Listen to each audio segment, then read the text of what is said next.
మొదటిది ఏంటంటే మనందరికీ కొంచెం పరిచయం ఉన్నదే, అంటే నాకు ఎక్కువగా ఎదురు ప్రశ్నలు వేయడానికి వింటాం.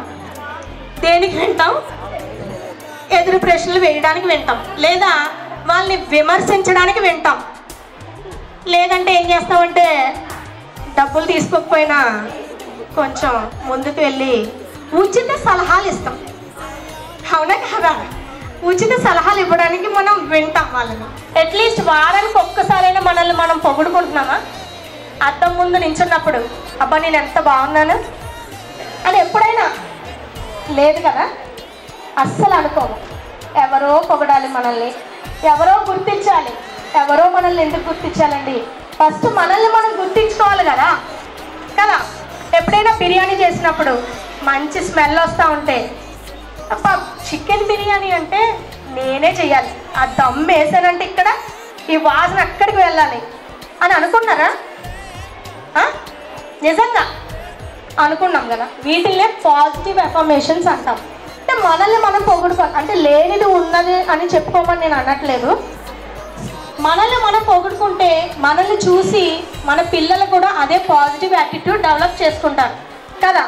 మనం అలా అనుకో, అసలు నా లైఫ్ అంతా ఏంటి ఇలా ఉంది, చాలా బోరింగ్గా ఉంది, అసలు ఇంకొంచెం జుట్టు పెద్దగా ఉంటే బాగుంటుంది, నేను కొంచెం అందంగా కనబడేదాన్ని అనుకుంటాం కదా.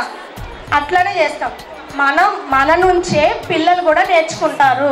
మనం ఎప్పుడైతే ఆ పాజిటివ్ యాటిట్యూడ్ మనం ముందు స్టార్ట్ చేస్తామో మనల్ని చూసే మన పిల్లలు నేర్చుకుంటారు. గుర్తుపెట్టుకోండి, పిల్లలు మనం చెప్పేది చెయ్యరు, మనం చేసేవే చేస్తారు. అర్థమవుతుంది? ఒక ర్యాకెట్ ఎలా చేస్తామంటే ఇంధనం కావాలి కదా. స్పిరిట్ తీసుకున్నాను, ఒక డ్రాప్ స్పిరిట్ వేస్తాను, ఇందులో ఒక చుక్క మాత్రమే వేస్తున్నాను అనమాట. వేసాను అనమాట. ఇది ద్రవ రూపంలో ఉన్నదనమాట. ఈ స్పిరిట్ ని బర్న్ చేస్తే వెళ్ళిపోతుంది అనమాట. చాలా ఇంధనం ఎక్కువ. మరి బర్న్ చేయాలంటే లైటర్ను ఉపయోగిస్తున్నాం మనం. ఫిక్స్ చేసేసా బయటికి. అది స్పిరిట్ ఊరకనే ద్రవ రూపంలోంచి వాయు రూపంలోకి మారిపోతూ ఉంటుంది. అందుకని స్పిరిట్ తీసుకోవడం జరిగింది. తొందరగా ఇది అవుతుంది అనమాట.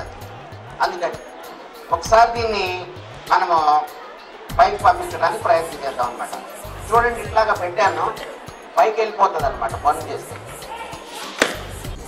వెళ్ళిపోయింది, బర్న్ అయింది. అది కాలితే అది వెళ్తుంది అనమాట.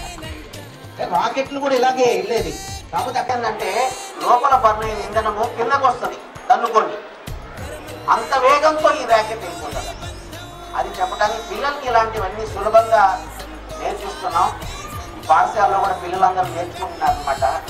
చక్కగా ఇలా సైన్స్ నేర్చుకుంటే మంచి శాస్త్రవేత్తలుగా మారిపోతారు.